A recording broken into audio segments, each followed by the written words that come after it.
দুইজন চাপাবাজ, আজারিয়া মানুষ থাকে না গ্রামে, আর চাপাবাজি করে বেড়ায়। তো এরকমের দুই চাপাবাজ এক জায়গায় বসছে।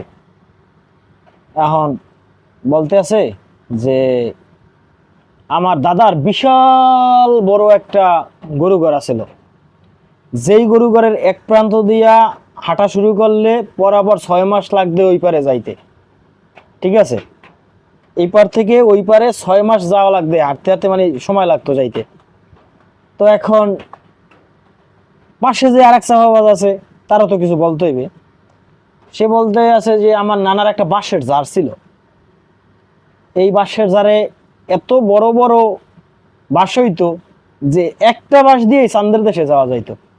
বাঁশের দেখায় ইস আইছে, আর দাদার একটা বাঁশ আছিল একেবারে চাঁদে যাওয়া যাইতে।